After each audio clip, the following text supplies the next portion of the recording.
Today, it's your turn, teens. We're going to give you a fair shake on dating. We'll give you some principles and maybe some tips about how to date and things to think about as you're dating. We're talking believers, and we want you to have the best life that God's designed for you. Well, hey there, everybody. Welcome to the First Youth Podcast. This is the place where we get to talk about common themes and topics that teens and their parents deal with on a daily basis. My name's Gabe, and this is Kyle. The topic today, part 2 of Forbidden Love. We need a Fabio voice to come in and say for us. Forbidden love. Grow my hair out. Yeah, go for it. We did the first one, and we said, man, there's a lot here. Even after we did that, and said, we should probably talk to teens, too, because they're the ones actually doing this. A lot of topics are. But this one, you know what? If some of it is like a fair shake. They should get a fair shake too. So we're gonna dive into a little bit of that today.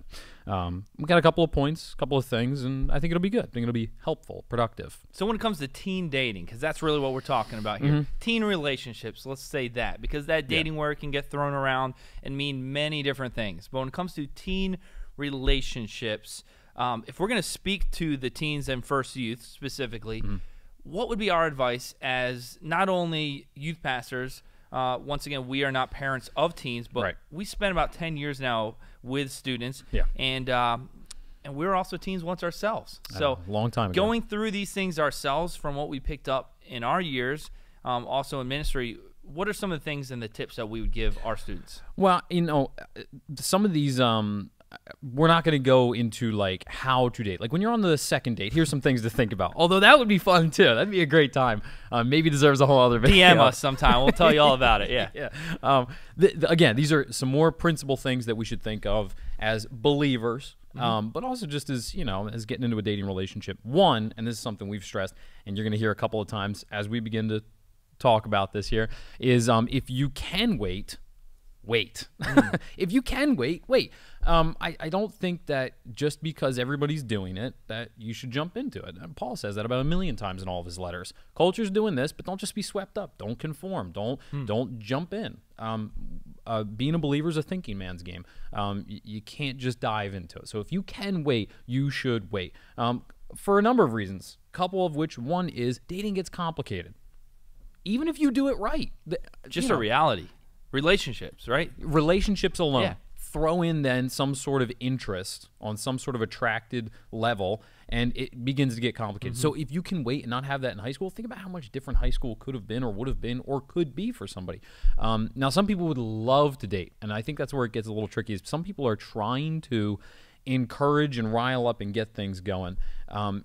I think some of that comes from that we're looking around at other people. We're looking at couples, or we're looking at people online or Instagram. Yeah, and it's totally. Couple goals, right? And so it almost creates in some people an appetite. So I would say if you can wait. One, because it's complicated, and two, don't try to stir up some sort of an appetite for it if you are trying to wait, or if you can wait.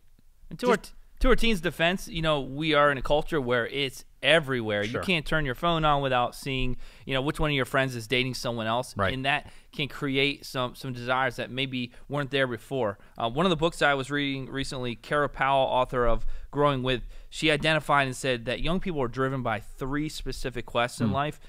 Number one, identity. So who am I? Yeah. And when it comes to relationships, sometimes we gain those things maybe from a relationship necessarily instead of where they should be grounded from it in our identity in Christ. Number 2, they say belonging. So where do I belong? Yeah. Once again, these are things that all people are searching for, but in teenagers it's kind of amplified, right? They're searching for it. They're searching for that. So identity, belonging, where do I belong in? And sometimes teens will seek out a relationship not based upon that person necessarily, but they're looking for someone to fill a position in their life. Yeah, that's good. And that can get them into trouble. And third, they say teens are really driven by purpose, how to make a difference.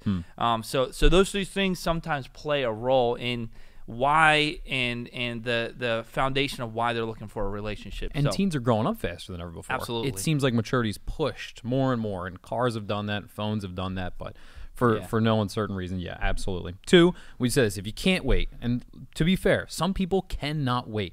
There are teens out there, they just can't wait. And again, I've preached this multiple times. I'm preaching it. We're in the middle of a series right now on Wednesday Night Drive, where there are some teens that just have an eye, and they can't help themselves. And some of that's to like a parent's chagrin. They just don't, they don't like it. But a lot of times the parents were that way. And so there's a little bit of something going on there. But for the teens, they can't wait. I always tell and I preach, you shouldn't feel guilty about it.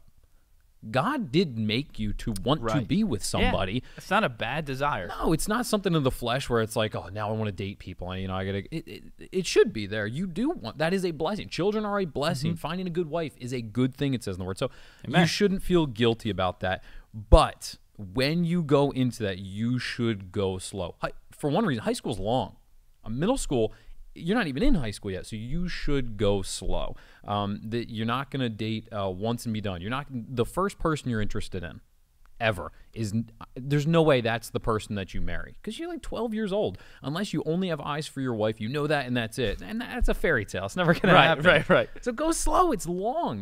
There's a long process there. There's multiple grades. And two, in order to go slow, you need to have some sort of boundaries. I put down just a couple things. I have one, sexually. If you haven't articulated where and how far you'll go and stuff, then I'm guaranteeing that you're just going to wander. Well, wandering's never good, so don't do that. Two, your phone and hanging out. I put those two things together. You should have some sort of boundaries on how long you talk to somebody. My parents helped me with this because we have, as hands, the gift of gab. That's something that we have, okay? So we're easy to talk to and talk at great lengths with.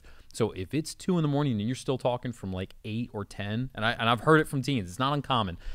You need some sort of boundary. You're going 110 miles an hour. Yeah, that's 25. And that's not the first night or the last night they'll do that either. Especially if it's on a weekend or something, maybe 2 or 3 days in a row or a vacation or something. I mean, my goodness. For most of us, high school's 4 years long too. So take it slow. Just slow down. It's okay. It's exciting, but that doesn't mean you shouldn't be careful. Number 3, I put if you can't wait. Again, if you cannot wait, find a believer. This is something, and again, we're talking to Christian teenagers here. You should find a believer. If you have to date, you can't wait, and you feel like you're getting into something, it should be with a believer. That seems like common biblical sense. And 2, it's common sense in the idea that you're going the same direction.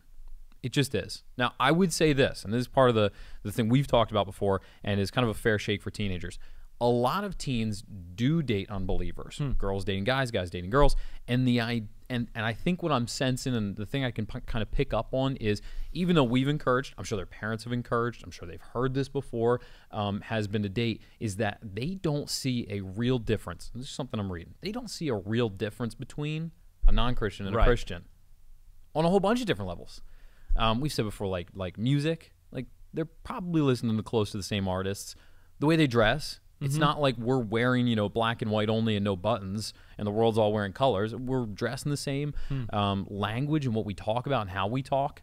There doesn't seem like there's too much different between a Christian and a non-Christian. And so I think what's labeled as Christian for teens is, well, as long as they have like good morals and they believe in God. We often have that in conversation. We'll ask our students, hey, I see you're dating a girl, you're dating a guy. Yeah. Do they love Jesus? That's kind of our forward way of asking them, hey, are they a believer? Right. And often the conversation leads to, well, they're a good person, and I think they go to this one church, or they went to a church once, and kind of beat around the bush there. But the concept is, hey, they're kind of a moral person, and they're just like the rest of the Christian kids that I associate with. And I think that's probably that question, which is great, and that conversation to have is great.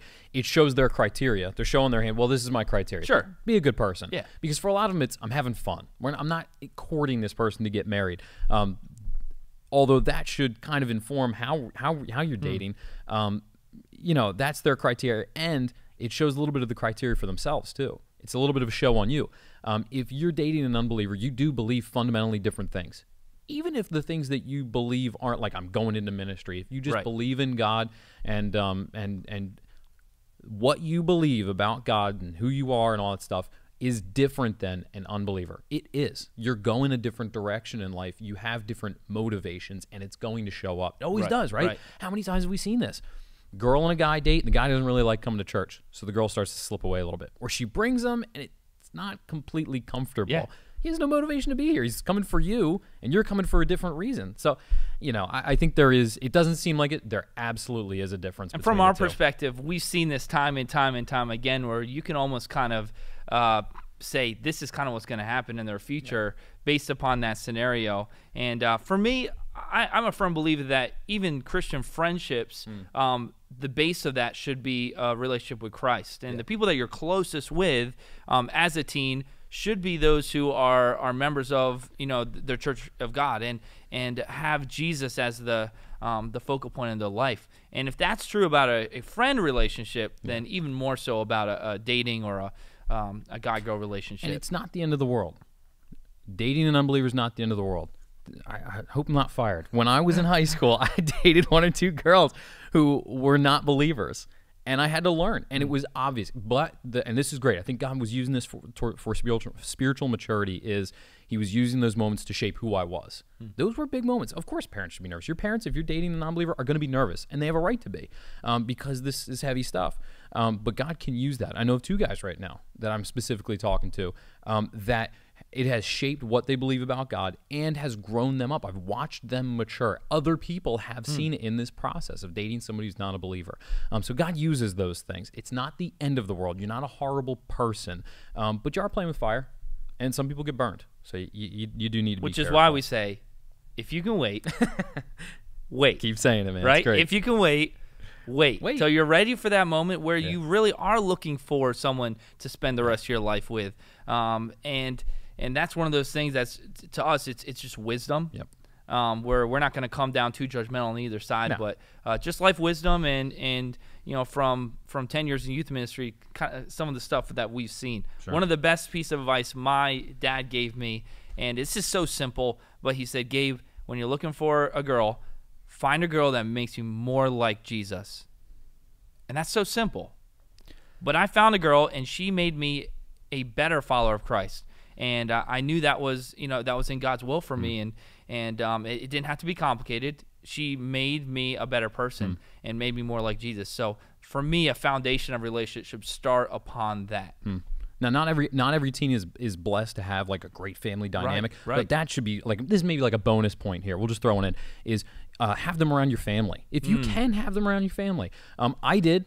And it was very obvious which ones were like us and could be around us and which ones weren't. So if you have that, I think that's like a great filtering system too. It really, it really is. Your family's not going anywhere. So if they're comfortable with your family, that's a really good sign. Yeah, that's a good way to put it. Your family's not going anywhere. You're going to introduce somebody new into that dynamic. Make sure it's a good soup there. Yep.